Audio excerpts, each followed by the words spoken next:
Hello, everybody. Today we are going to be taking a look at SEOgets.com. And in my opinion, it's probably the best Google Search Console wrapper tool that I've ever used. And you'll see why. First of all, the user interface is amazing.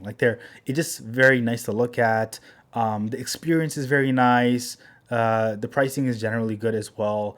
But I need to show you guys why it's so powerful. I use this every single day for my clients, for my job. It's honestly, it's so good. So let's scroll down just to give you some examples, some reasons why it's so good. So privacy first analytics, it's plug and play. Really, it's dead simple. Amazing user interface. You have a master dashboard. So if your account is connected to multiple Google Search Console accounts, you can see that in one master dashboard. It's very simplified deep dives. And they have alerts and reportings and things coming on the way. By the way, the team is amazing. It's basically run by two guys. One of them is an SEO agency owner. The other guy is basically the technical co-founder. He's a developer, and they have experience in this space. They know the pain points, and they understand why this is so useful. And also, when I first got it, I was very hesitant. I'm like, this is kind of expensive, but man, within the first week, I'm like, I'm definitely paying for this. That's how useful it was for me. So some of the things you get out of this is you get all your sites at a glance, 0 clicks. So you basically get to see all the accounts under you in one dashboard, and you can filter them by tags and do a bunch of stuff with that. You have growing and decaying reports. You can see which keywords are decaying and which keywords are growing. You have weekly and monthly charts, which is nice, and you have daily charts. If you go into Google Search Console and try to do a weekly or monthly report, man, it is so difficult because every single time you have to export it into Google Sheets and you have to do a custom report every single time. It's really annoying. It's really annoying, and I hate it. You have multi-page analytics, so you can create different groups of pages where you want to see specific analytics for specific groups of pages. Amazing, amazing. You can do this in Google Search Console, but it's just extra work every single time. Keyword tracking as well. You can see your keywords and clicks and impressions. You can also set branded and non-branded filters, but you can save those filters so you can use it again and again and again. You also have a privacy filter, which I really, really appreciate, where if you have a lot of different clients and you might want to show some numbers like I am today, you don't want to necessarily share client information.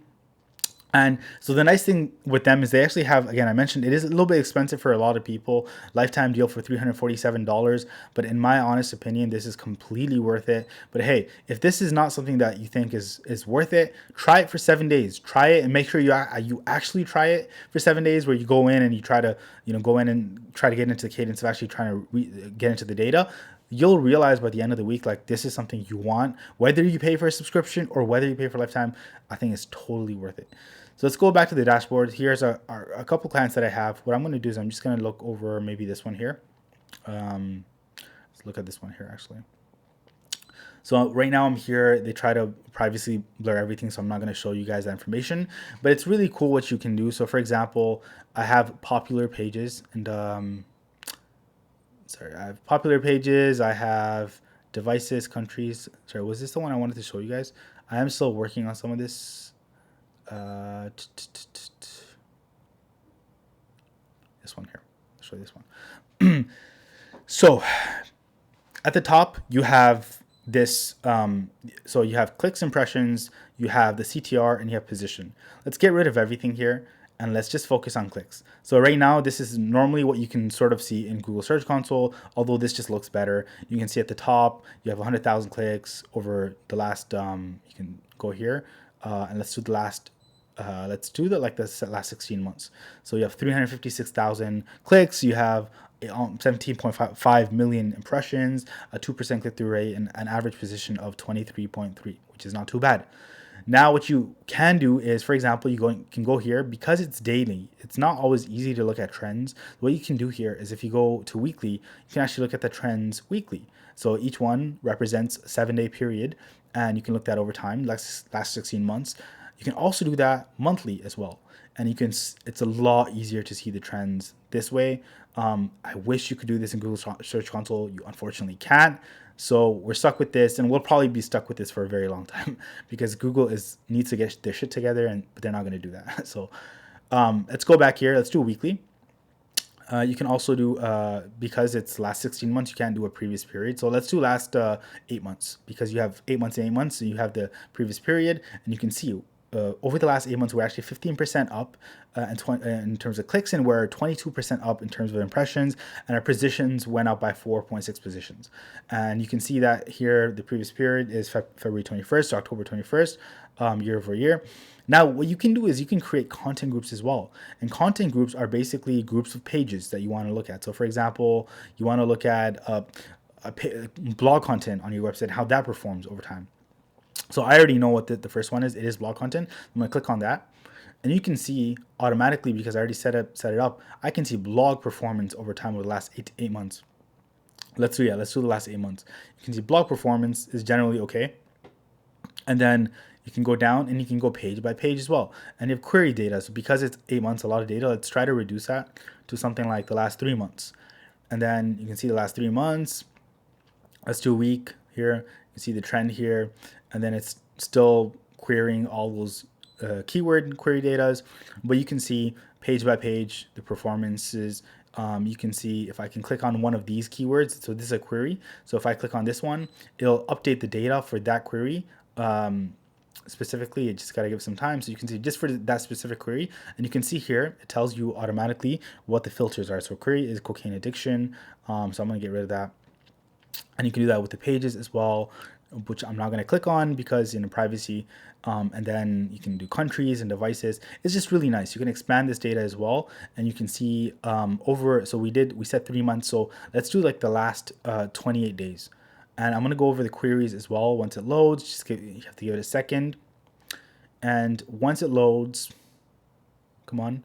Okay, let's go and expand, and you can see the full list here. And you can see over the last 28 days, what keywords did we improve on, and what keywords we didn't. So you can see, you can go to the growing tab and see all the keywords that we got a massive jump on. And let's look at the ones that we lost traffic for. And you can see those keywords as well. And you can click on any one of these just to look at update the dashboards based on that query.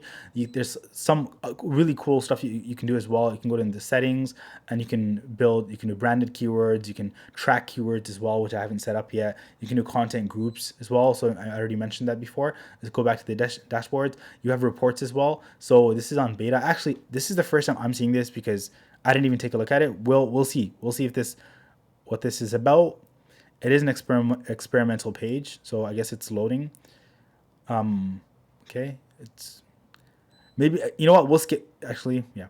Account. I have to take a look at this. I haven't really investigated this, but apparently we now have a cannibalization report, which will give us some more information, but I'm just going to skip on that. You have a CTR benchmark as well. Let's see what this is about. So benchmark, I'm not 100% sure what this is about, so I'll probably make a follow-up video for this. But what I wanted to show you guys is if you go to filter here, you can actually, oh, I didn't even see these before. So they definitely made some updates since yesterday or the day before. But here, if you take a look at this here, you have branded queries. You have branded queries there. So B stands for branded, and the cross means only non-branded queries. So you can actually look at and you have to set this up obviously in settings, like settings right there. But let's go back here, filter. Let's only look at branded traffic, and let's look at the last 12 months. And you can see branded traffic over the last 12 months, and you can see 71,000 clicks. And let's go back here to filters. We can do impressions as well. Let's see if there's any trends in impressions. Let's go back to clicks. Let's go to non-branded queries, and you can see non-branded traffic over time. Let's look at clicks first, and okay, it's really hard to tell. Let's do month. Still kind of hard to tell. And then you can do, for example, impressions as well. You can look at impressions, and you can also see, for example, if I only do non-branded, you can scroll down and look at only what keywords we rank for non-branded keywords as well.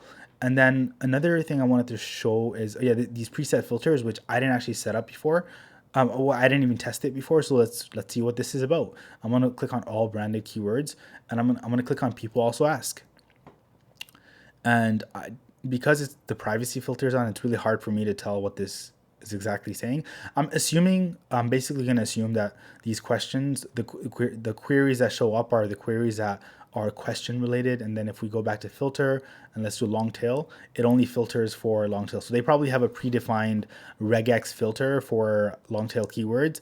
But yeah, you can check out device performance over time. Like, it seems simple, right? But it's so powerful. It's very, very powerful. I'm gonna get rid of this. I'm gonna get rid of this. You can look at different content groups. So let's look at this one, for example, and then let's look at this one, for example. I'm gonna click on this one. Actually, quit this one.